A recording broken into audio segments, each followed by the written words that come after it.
In the scorched heart of Kansas, where the prairie winds howled like restless spirits and the Arkansas River carved a lazy path through the dust, rose a town forged from ambition and grit. Dodge City, they called it, the queen of the cowtowns.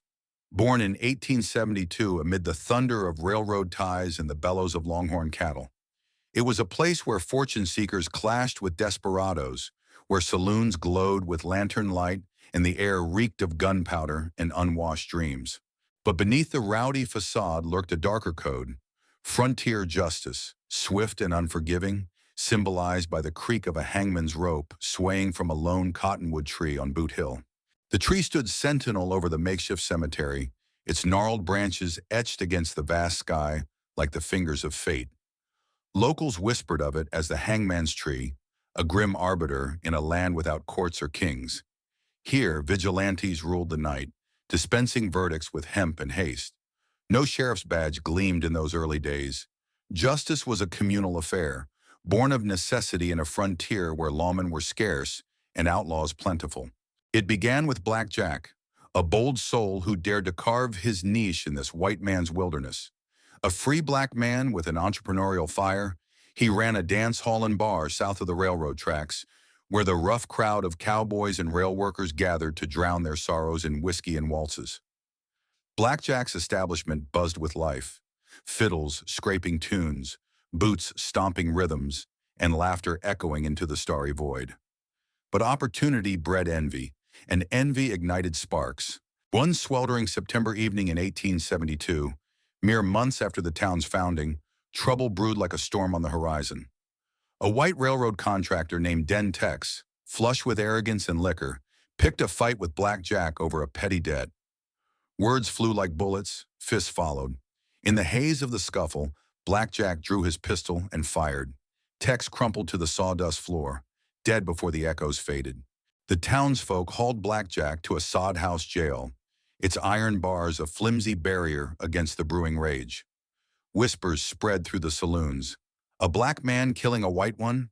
In a land shadowed by the ghosts of slavery and prejudice, such an act demanded retribution. As the moon climbed high, a mob assembled.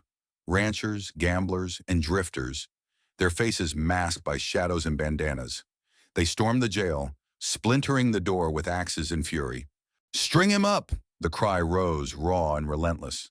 Black Jack pleaded for a trial, his voice steady but laced with fear. "I've rights, same as any man." But the frontier knew no such mercy. They dragged him through the dusty streets, past flickering windows where curious eyes peered out. At the railroad trestle, they looped the rope around his neck, the coarse fibers biting into his skin. With a heave, they hoisted him high, his body twisting in the night breeze. Dawn found him still, a silent warning etched against the paling sky. Word of the lynching raced eastward on telegraph wires. Newspapers like the New York Tribune branded it a scandal, decrying Dodge as a haven for barbarism. "The diversions of Dodge City," one headline sneered, painting the town as a cauldron of racial venom and vigilante excess. Historians would later ponder if Black Jack's fate was truly about murder or the color of his skin, a stark reminder that the West's promise of equality often dissolved in the dust. But the rope's hunger was far from sated. A year later, in 1873, it claimed another. Horse thief Pete, a wiry outlaw whose name evoked the canyons he haunted. In the Wild West, a horse was more than beast. It was survival itself, a swift escape from Indian raids or blizzards, a partner in the endless toil of the range. Stealing one was akin to theft of life, and the punishment matched the crime. Pete slunk through the shadows of Horse Thief Canyon, south of town, his hands stained with the brands of pilfered steeds. He'd rustle from the great Texas drives, slipping away with ponies under cover of darkness and fencing them to shady traders in Indian territory. Whispers in the Long Branch saloon spoke of his exploits, a ghost on the prairie, elusive as smoke.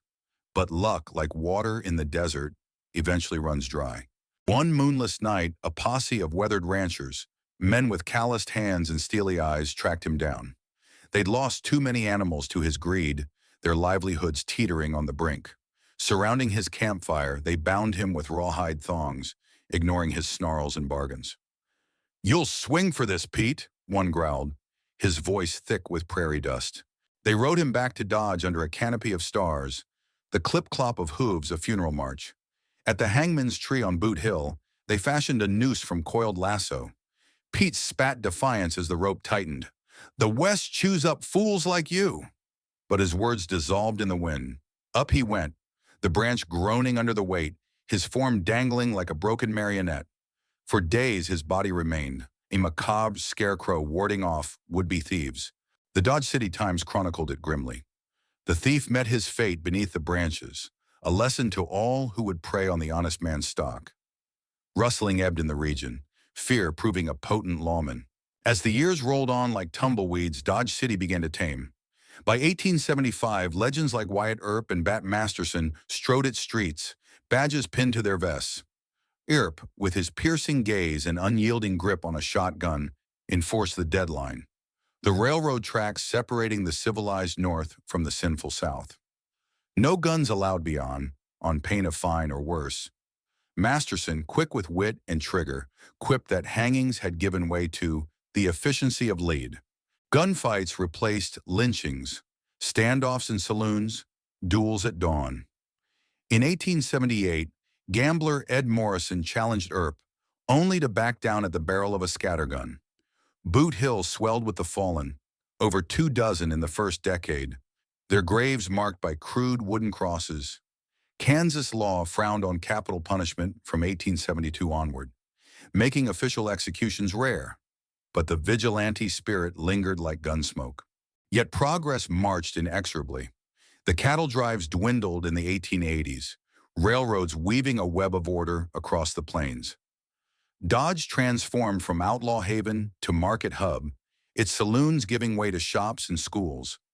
The hangman's tree stood silent, its rope retired, a relic of a wilder time. In the end, the hangman's rope wove the tapestry of the West, a thread of brutality that bound chaos into legend. It quelled disorder, but scarred the soul of a nation striving for justice. Blackjack and horse thief Pete, suspended between earth and sky, became emblems of an era where survival demanded sacrifice. And as the sun sets over the prairie today, one wonders, was it justice that swung from that tree, or merely the shadow of vengeance? The winds of Dodge City still whisper the answer, if only we listen. What do you think? Was the rope a necessary evil or a stain on history? Share your thoughts in the comments below. And if this ride stirred your spirit, subscribe for more tales from the dusty trail tales. Until next time, keep your powder dry.